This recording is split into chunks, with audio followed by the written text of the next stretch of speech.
क्या पौधों में भी ब्लड सर्कुलेशन जैसा कोई ट्रांसपोर्ट सिस्टम होता है? पौधों में पानी जड़ों से पत्तियों तक कैसे पहुंचता है? और फूड पूरे प्लांट में कैसे ट्रांसपोर्ट होता है? आज के डे 7 में इन्हीं कॉन्सेप्ट को सीटेट के PYQ कॉन्सेप्ट और PYQ बेस्ट प्रैक्टिस क्वेश्चन के साथ समझेंगे। तो चलिए शुरू करते हैं सीटेट साइंस 20 डे चैलेंज का डे 7। चलिए फर्स्ट नंबर क्वेश्चन पे आते हैं। क्वेश्चन नंबर फर्स्ट का रहा कि पौधों में जल और खनिजों का परिवहन मुख्यतः किस ऊतक द्वारा होता है? यानी कि पौधों में जल और खनिजों का परिवहन मुख्यतः किस ऊतक के द्वारा होता है? Which tissue mainly transports water and mineral in plants? चलिए बताइए। ऑप्शन ए है फ्लोएम, ऑप्शन बी है जाइलम, ऑप्शन सी है मेरिस्टेम, ऑप्शन डी है पैरेन्काइमा। बताइए सबसे अच्छा तरीका है इसको याद करने का, हम बता देते हैं जाइलम और फ्लोएम के बारे में। यहाँ पे हम जाइलम के बारे में थोड़ा सा एक्सप्लेनेशन यहाँ दिया हुआ है, इसको ध्यान रखेंगे, कभी भूलने लायक नहीं है। कह रहा है फ्लोएम रूट से वाटर और मिनरल्स को प्लांट के अन्य भागों तक पहुंचाता है। यानी कि जाइलम का काम है ज से जाइलम, ज से जल। तो जैसा ही पूछा गया कि पौधों में जल और खनिजों का परिवहन मुख्यतः किस ऊतक द्वारा होता है, तो जाइलम। तो ऑप्शन नंबर बी हो जाएगा जाइलम। ज से जल, ज से जाइलम, यानी कि जाइलम का क्या काम है? वाटर का ट्रांसपोर्टेशन, वाटर एंड मिनरल्स का, यानी कि जल और खनिजों का। चलिए आगे बढ़ते हैं। नेक्स्ट क्वेश्चन नंबर सेकंड, देखिए क्या कह रहा। क्वेश्चन नंबर सेकंड में कह रहा कि पौधों में भोजन का परिवहन मुख्यतः किस के द्वारा होता है? वहां था जल और खनिजों का परिवहन, यहाँ पे है भोजन का। तो अभी जस्ट पिछले क्वेश्चन में बताए थे, जैसा ही आ गया जाइलम, यानी जल, जाइलम किस चीज का काम करता है? ज से जाइलम, ज से जल, यानी जल और खनिज का, जल और खनिज का। आप भोजन का तो फ्लोएम हो जाएगा, ऑप्शन नंबर बी। फ्लोएम का क्या काम है? पौधों में भोजन का परिवहन, यानी कि भोजन का ट्रांसपोर्टेशन। यहाँ पे छोटा सा एग्जाम्पल एक्सप्लेनेशन भी दिया हुआ, इसको एक बार देख लेते हैं। ये जो भी क्वेश्चन है सब PYQ में आया हुआ है, एक्चुअल PYQ है, डेट नहीं आज सोर्स डाल पाए हैं, इसके लिए माफ़ी चाहते हैं, लेकिन एक्चुअल PYQ ही है। कह रहा है कि लीव्स में यानी पत्तियों में फोटोसिंथेसिस से बना फूड, यानी प्रकाश संश्लेषण से बना फूड, भोजन फ्लोएम के द्वारा प्लांट के विभिन्न पार्ट्स तक पहुंचाया जाता है। यानी फ से फ्लोएम, फ से फूड। याद करने का बिल्कुल आसान तरीका, भूलिएगा नहीं। ज से जाइलम, ज से जल, यानी जल और खनिजों का ट्रांसपोर्टेशन जाइलम करता है, पौधों में फूड यानी भोजन का ट्रांसपोर्टेशन फ्लोएम करता है। चलिए आगे बढ़ते हैं। नेक्स्ट क्वेश्चन नंबर थर्ड, देखिए क्वेश्चन नंबर थर्ड में क्या कह रहा देखते हैं। क्वेश्चन नंबर थर्ड में कि पौधों में बाष्पोत्सर्जन मुख्यतः किस संरचना के माध्यम से होता है? Transpiration in plants mainly takes place through which structure? यानी पौधों में बाष्पोत्सर्जन मुख्यतः किस संरचना के माध्यम से होता है? बाष्पोत्सर्जन चलिए बताइए। जाइलम के द्वारा नहीं, अभी जस्ट बताएं जाइलम के द्वारा क्या होता है। जाइलम के द्वारा जल और खनिजों का ट्रांसपोर्टेशन होता है, जल और खनिज। नेक्स्ट है फ्लोएम, फ्लोएम के द्वारा क्या होता है? फ से फ्लोएम, फ से फूड, यानी फूड का, फूड ट्रांसपोर्टेशन का काम होता है। कह रहा पौधे में बाष्पोत्सर्जन का यानी ट्रांसपीरेशन का क्या काम होता है? तो यहाँ जो रंध्र यानी कि stomata, option number C. Stomata उसको कहते हैं एकदम पौधों के पत्तियों में छोटा छोटा छिद्र होता है, उसी को कहते हैं स्टोमाटा, रंध्र यानी छिद्र। यहाँ पे छोटा सा एक्सप्लेनेशन दिया हुआ, एक बार देख लेते हैं फटाक से। कह रहा लिप्स की सरफेस पर यानी कि पत्तियों की सतह पर, अभी बताए ही, उपस्थित स्टोमाटा गैसेस एक्सचेंज और वाटर वेपर के लॉस में महत्वपूर्ण भूमिका निभाता है। हो गया।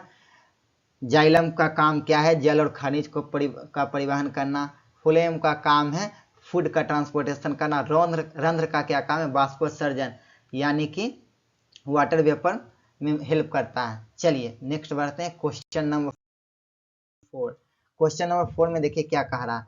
क्वेश्चन नंबर 4 में कि जड़ों द्वारा, किसके द्वारा, जड़ों द्वारा जल के अवशोषण में निम्नलिखित में से कौन सी संरचना महत्वपूर्ण भूमिका निभाती है। कह रहा कि जड़ों द्वारा यानी रूट जड़ के द्वारा जल के अवशोषण में निम्नलिखित में से कौन सी संरचना महत्वपूर्ण भूमिका निभाती है। ऑप्शन है रूट हेयर्स यानी जड़ रोम, स्टोमाटा, फ्लावर, फ्रूट। चलिए बताइए, जड़ों द्वारा जल के अवशोषण में सबसे महत्वपूर्ण भूमिका किसका रहता है। इसको कहते हैं रूट हेयर्स यानी जड़ रोम का, जड़ों द्वारा। यहाँ तो सबसे पहले ही क्लियर हुआ कि जड़ के द्वारा, तो जड़ के द्वारा फूल पत्ती से तो कुछ होगा नहीं। कह रहा कि जड़ के द्वारा जड़, फूल में जड़ थोड़ी होता है, फ्लावर ये भी नहीं। एक ही ऑप्शन, एलिमिनेशन भी बहुत अच्छा विधि है। पहला ही यहाँ पे हिंट दिया हुआ कि जड़ों द्वारा, किसके द्वारा, जड़ द्वारा, था जड़ द्वारा जड़ ही होगा ऑप्शन, यानी रूट हेयर यानी कि जड़ रोम। छोटा सा एक्सप्लेनेशन है, इसको भी देख लेते हैं। कह रहा कि रूट्स हेयर का सरफेस एरिया अधिक होता है, रूट्स यानी कि जड़ रोम का सरफेस एरिया सतह अधिक होता है, जिससे सॉइल से वाटर और मिनरल्स का अवशोषण अधिक प्रभावी होता है। चलिए बढ़ते नेक्स्ट क्वेश्चन नंबर 5 की ओर। क्वेश्चन नंबर 5 में है कि जाइलम और फ्लोएम के संबंध में कौन सा पेयर है जो कि सही है। ये बिल्कुल PYQ बेस्ड प्रैक्टिस क्वेश्चन है। चलिए बताइए, जाइलम और फ्लोएम के संबंध में कौन सा पेयर सही है। अभी जस्ट थोड़ा देर पहले ही बताए थे। जाइलम का क्या काम है, जल, यहाँ तो फूड ट्रांसपोर्टेशन, ये हो गया गलत। यहाँ पे है जाइलम का काम वाटर एंड मिनरल्स, हाँ ये लग रहा है कि सही है, आगे भी पढ़ लेते हैं। फ्लोएम का काम है वाटर ओनली, नहीं ये भी नहीं। फ्लोएम का कार्बन डाइऑक्साइड, नहीं। जाइलम का काम जल और वाटर है, वहीं फ्लोएम का काम क्या है, फूड का ट्रांसपोर्टेशन करना। चलिए आगे बढ़ते हैं next question number 6। Question number 6 में क्या कहा जा रहा, यदि किसी पौधों की जड़ को लगातार पानी उपलब्ध न हो, यानी कि हम लोग जो जड़ में पानी देते हैं अगर पानी नहीं मिले उसको, तो सबसे पहले किस प्रोसेस पर प्रभाव पड़ने की संभावना है। यानी कि जब हम कोई पेड़ है या पौधा, उसको जड़ में लगातार पानी अगर नहीं दे, यानी पानी दे ही नहीं, तो सबसे पहला जो प्रोसेस है वो कौन सा प्रोसेस होगा जो कि सबसे ज़्यादा प्रभाव करेगा। तो हम जल देंगे ही नहीं, तो जल का ही अवशोषण सबसे ज़्यादा पड़ेगा। तो यहाँ पे हो जाएगा ऑप्शन नंबर ए। कह रहा है कि वाटर का अब्जॉर्प्शन यानी कि जल का अवशोषण। हाँ, हम जल नहीं देंगे तो सबसे मेन प्रभाव यही पड़ेगा। चलिए, फल का रंग, केवल ये सब प्रभाव पड़ेगा, लेकिन सबसे फर्स्ट शुरुआती जो होगा यही होगा, क्योंकि जल में हम जल नहीं डालेंगे तो जल अवशोषण में प्रभाव होगा। चलिए नेक्स्ट आगे बढ़ते हैं। आगे क्वेश्चन नंबर 7। क्वेश्चन नंबर 7 में कह रहा, अभी जस्ट थोड़ी देर पहले ये ट्रांसपीरेशन के बारे में पढ़े थे। ट्रांसपीरेशन में पौधे से मुख्यतः क्या बाहर निकलता है, यानी वाटर वेपर। अभी थोड़ी देर पहले पढ़े थे, क्या होता है, वाटर वेपर यानी कि ऑप्शन नंबर बी। ग्लूकोज निकलता नहीं, स्टार्च निकलता, ऑक्सीजन, केवल ऑक्सीजन निकलता, लेकिन बोला जा रहा है कि केवल ऑक्सीजन निकलता तो नहीं, वाटर वेपर निकलता है यानी कि जल वाष्प निकलता है। चलिए नेक्स्ट आगे बढ़ते हैं।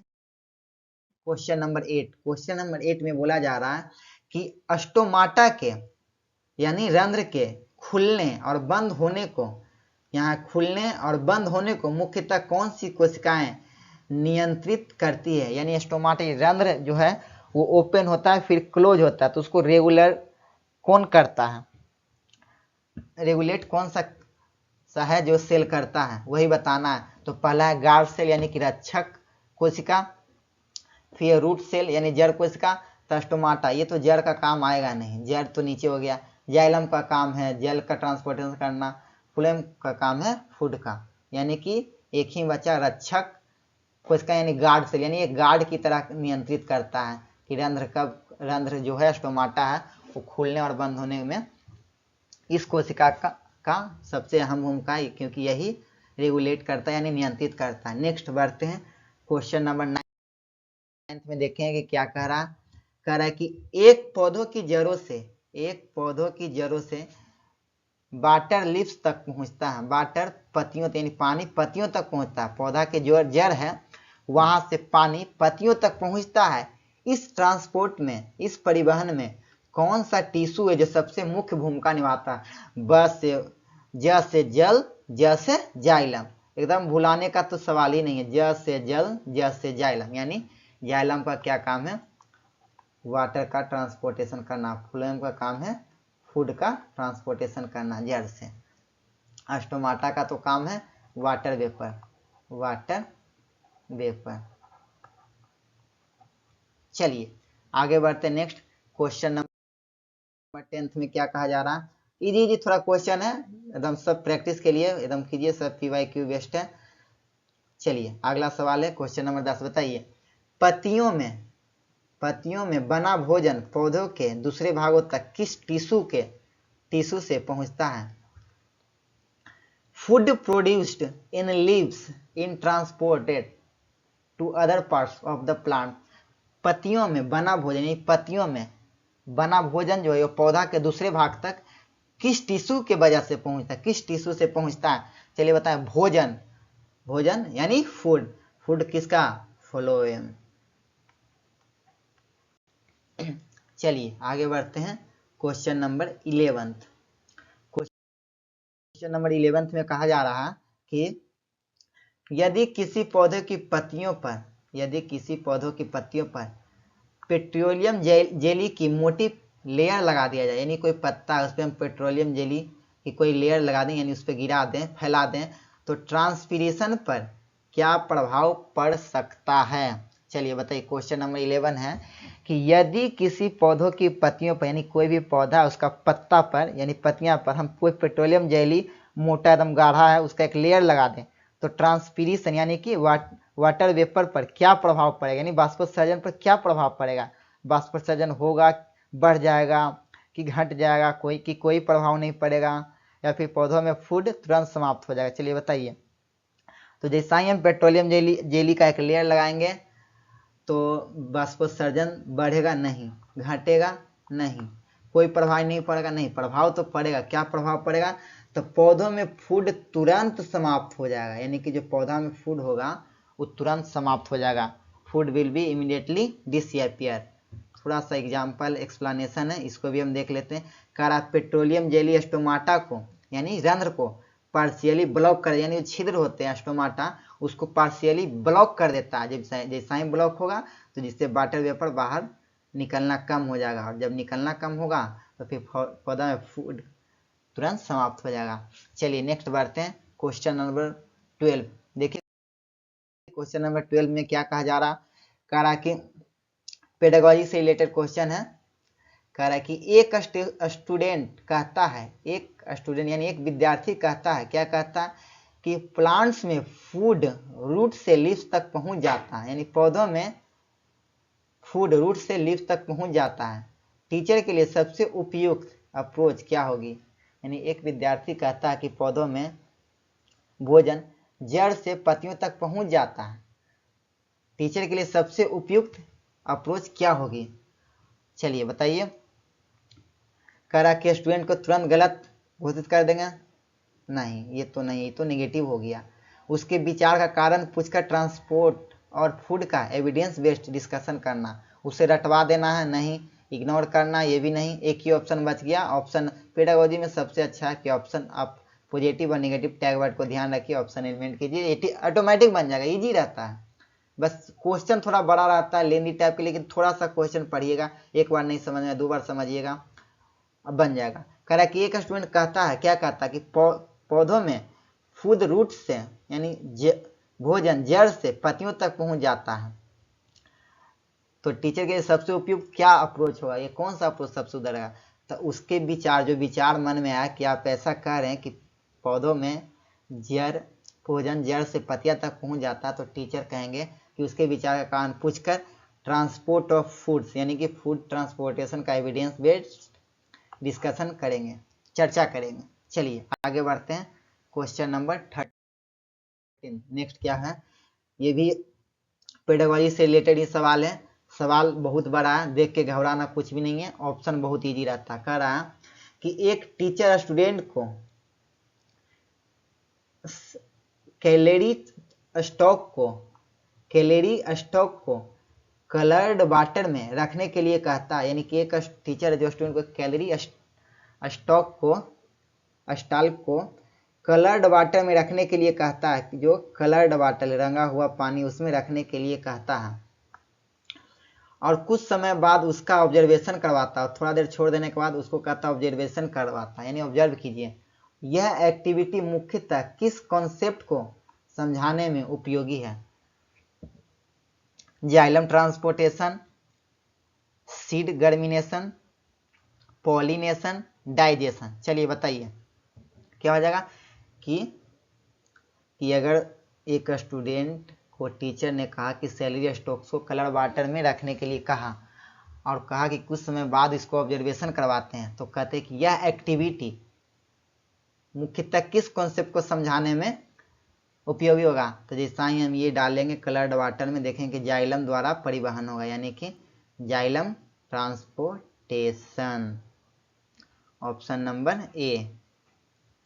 बीज अंकुरन होगा, परागकण होगा, पाचन होगा, कुछ नहीं होगा, क्या होगा? जाइलम का ट्रांसपोर्टेशन दिखाएंगे कि जल के द्वारा ऊपर कैसे कलर वाटर में रखने के लिए कुछ समय उसका यह एक्टिविटी मुख्यतः किस कंसेप्ट को समझाने में उपयोगी होगा।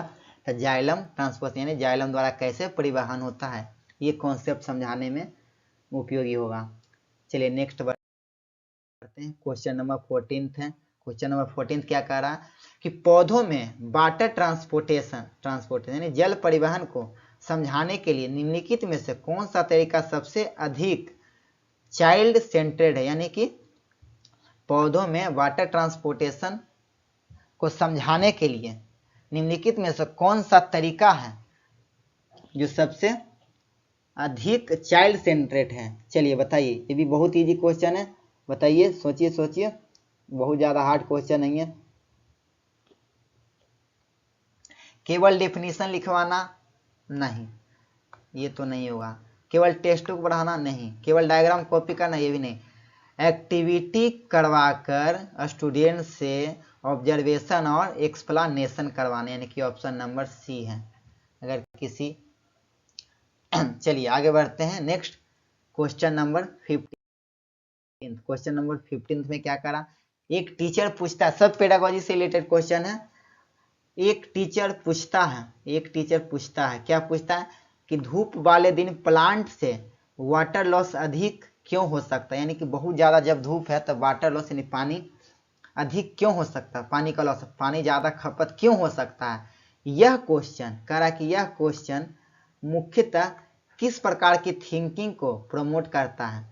यानी एक टीचर पूछते हैं एक बच्चा से कि हम कोई भी पौधा को अगर हम धूप वाला, यानी बहुत ज़्यादा धूप है, धूप वाला, आज बहुत ज़्यादा धूप की आज के दिन हम इस पौधों को रखेंगे तो इसका वाटर लॉस बहुत अधिक होगा, क्यों हो सकता है। यह क्वेश्चन मुख्यतः किस प्रकार की थिंकिंग को प्रमोट करता है, यानी कैसा सोच को प्रमोट करता है। चलिए बताइए तो क्या होगा, रटने की क्षमता नहीं, ये तो होगा नहीं, नेगेटिव हो गया। नकल करना, ये भी नहीं होगा। रिकॉल करना, याद करना, ये सब कुछ नहीं। एक ही बच गया, रीजनिंग, यानी कि तर्क देना, तर्क देंगे कि क्यों रीजनिंग थिंकिंग को प्रमोट करता है, क्यों तर्क देंगे कि क्यों ऐसा हुआ कि धूप वाले दिन पौधे में वाटर का लॉस ज़्यादा हुआ जबकि धूप कम रहने पे वाटर का लॉस कम होता। तो ये रीजनिंग से रिलेटेड है। चलिए नेक्स्ट बढ़ते हैं आगे, क्वेश्चन नंबर 16, ये भी पेडागोजी से ही रिलेटेड क्वेश्चन है। कह रहा है कि एक टीचर स्टूडेंट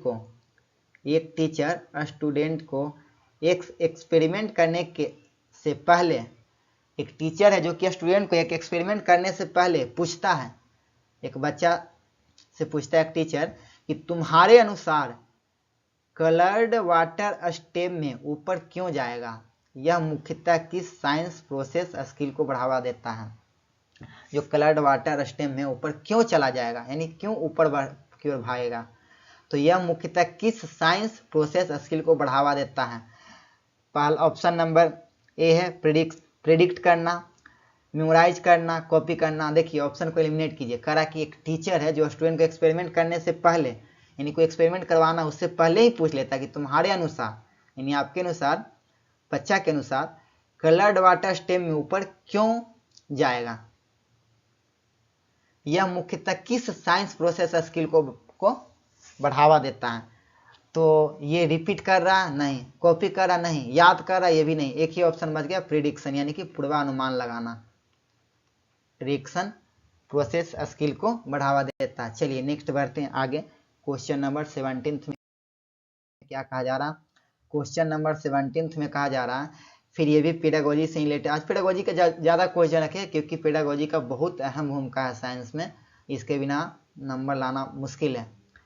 यदि स्टूडेंट एक्सपेरिमेंट का रिजल्ट टीचर की एक्सपेक्टेड रिजल्ट से अलग पाते हैं, यानी कि कोई स्टूडेंट एक्सपेरिमेंट किया तो अपना रिजल्ट और टीचर का रिजल्ट से अलग मिल गया उसको, तो टीचर को क्या करना चाहिए? यानी कि दोनों का रिजल्ट सेम नहीं है, अलग अलग, टीचर का अलग आया और स्टूडेंट का अलग आया, तो टीचर को क्या करना चाहिए? रिजल्ट को गलत घोषित कर देना चाहिए? नहीं, ये तो नेगेटिव टैग वर्ड हो गया, नेगेटिव तो होगा ही नहीं। एक्सपेरिमेंट को तुरंत बंद कर देना चाहिए? ये भी नहीं होगा। कर स्टूडेंट को दोबारा वही आंसर लिखवाना चाहिए? नहीं, ये भी नहीं। रिपीटेशन भी नहीं करवाना, एक ही चीज बच गया, option number C. Possible reason पर, यानी जो रीजन पॉसिबल होगा उस पर डिस्कस करके एविडेंस के आधार पर इन्वेस्टिगेशन करवाएंगे। डिस्कस करने के जो सुने जो पॉसिबल है रीजन है उस पर डिस्कस करेंगे, एविडेंस के आधार पर उसको इन्वेस्टिगेशन करवाएंगे। चलिए नेक्स्ट बढ़ते हैं आगे। Question number 18। क्वेश्चन नंबर 18 में क्या करा कि निम्नलिखित में से कौन सा पेयर गलत है? यहाँ पे ये चीज एकदम हमेशा ध्यान, कौन सा पेयर गलत है, सबसे मेन चीज यही है, निम्नलिखित में से कौन सा पेयर गलत है। यहाँ पे ये चीज ध्यान देना है, अक्सर एग्जाम में ये चीज भूल जाता है। यहाँ तक आदमी पढ़ा निम्नलिखित में से कौन सा पेयर, हाँ चलिए ठीक है बनाने लगता, नहीं, ये चीज ध्यान देना है कि निगेटिव पूछ रहा है, गलत है यानी नहीं है, नॉट इनकरेक्ट। करके जाइलम वाटर ट्रांसपोर्टेशन का काम करता है तो बिल्कुल जैसे जल जैसे जाइलम। ये फ्लोएम फूड ट्रांसपोर्टेशन का काम करता है, जी बिल्कुल यही सही है। अस्टोमाटा है, कह रहा है कि अस्टोमाटा गैसेस एक्सचेंज का काम करता है, यानी रंध्र से गैसों का आदान प्रदान होता है, वाटर वेपर होता है, ये भी सही है। यानी कि एक ही बच गया रूट्स हेयर, जो कि फूड ट्रांसपोर्टेशन का काम नहीं करते, यानी कि ये गलत है, यानी तो ऑप्शन नंबर डी हो जाएगा। तो रूट्स हेयर करता क्या भाई? तो रूट्स हेयर मुख्यतः सॉइल से यानी मिट्टी से वाटर और मिनरल अवशोषण करने में मदद करता है। चलिए नेक्स्ट आगे बढ़ते हैं। क्वेश्चन नंबर 19, ये भी पेडागोजी से रिलेटेड क्वेश्चन है। एक टीचर स्टूडेंट से पूछता है, एक टीचर जो स्टूडेंट से पूछता है कि पौधों में ट्रांसपोर्ट सिस्टम, परिवहन सिस्टम और ह्यूमन में ट्रांसपोर्ट सिस्टम में क्या सिमिलरिटी और डिफरेंस है। यानी कि एक टीचर है जो बच्चा से पूछते हैं कि जो पौधा में जल का ट्रांसपोर्टेशन सिस्टम है और जो ह्यूमन में ट्रांसपोर्टेशन सिस्टम है, दोनों में क्या सिमिलर है और क्या डिफरेंस, यानी क्या सेम है और क्या अलग अलग है। यह एक्टिविटी मुख्यतः किस स्किल को डेवलप करती है, यानी जो एक्टिविटी करवाएंगे यह एक्टिविटी मुख्यतः किस स्किल को डेवलप करती है। चलिए बताइए। पहला है कंपेरिजन, दूसरा है मेमोराइजेशन यानी रटना, तीसरा है कॉपी करना, नकल करना, और चौथा है डिक्टेशन यानी कि सुर्ती लेख लिखाना। तो क्या करेंगे हम, एक दूसरे को क्या करते हैं, कंपेरिजन करते यानी कि तुलना करेंगे, यानी कि ऑप्शन नंबर ए। रटना होगा नहीं, कॉपी कर ही नहीं सकते और डिक्टेशन का तो ये बात ही नहीं है, तो ऑप्शन नंबर ए हो जाएगा। कंपेरिजन करेंगे कि पौधों में ट्रांसपोर्टेशन सिस्टम में क्या सिमिलर है और ह्यूमन में ट्रांसपोर्टेशन सिस्टम में क्या सिमिलर है और क्या डिफरेंस है। आज का आखिरी सवाल और 20 क्वेश्चन है। एक स्टूडेंट कहता है कि पौधों केवल रूट्स के यानी जड़ के माध्यम से ही पानी खोते हैं, पानी का अवशोषण करते हैं। तो टीचर को कॉन्सेप्चुअल अंडरस्टैंडिंग विकसित करने के लिए क्या करना चाहिए। यानी कि एक स्टूडेंट है यानी एक विद्यार्थी, वो कहता है कि पौधों में केवल जड़ के माध्यम से ही पानी खोते यानी पानी का लॉस करते यानी, तो टीचर को कॉन्सेप्चुअल अंडरस्टैंडिंग विकसित करने के लिए क्या करना चाहिए, टीचर को क्या करना चाहिए। चलिए बताइए। सिर्फ सही आंसर बता देना ही सही होगा? नहीं, गलत हो जाएगा। करा उसे डिफिनीशन याद करवाएंगे? नहीं, ये भी गलत हो जाएगा। उसके आंसर को इग्नोर कर देंगे? नहीं। ऑप्शन नंबर एक ही बच गया, ऑप्शन नंबर क्या बच गया, ऑप्शन नंबर बी। क्या करेंगे भाई, तो ट्रांसपोर्टेशन और स्टोमाटा पर ऑब्जर्वेशन यानी एक्टिविटी करवाना। ट्रांसपोर्टेशन और स्टोमाटा यानी रंध्र पर ऑब्जर्वेशन करवाएगा, सॉरी ट्रांसपीरेशन यानी कि वाटर वेपर, और स्टोमाटा यानी कि रंध्र पर ऑब्जर्वेशन करवाएंगे, कोई एक्टिविटी करवाएंगे। चलिए आज का 20 क्वेश्चन यहाँ पे समाप्त होता है। एक एक ओवरव्यू कर लेते हैं, एक क्विक रिवीजन थोड़ा सा कर लेते हैं फटाक से आज का डे 7 का क्विक रिवीजन, क्योंकि हम लोग एक पैटर्न बनाए कि रिवीजन बहुत जरूरी है और रिवीजन क्लास में ही कर लेंगे ताकि आज के 20 क्वेश्चन में जो ही पढ़े फटाक से इसमें रिवाइज हो जाए।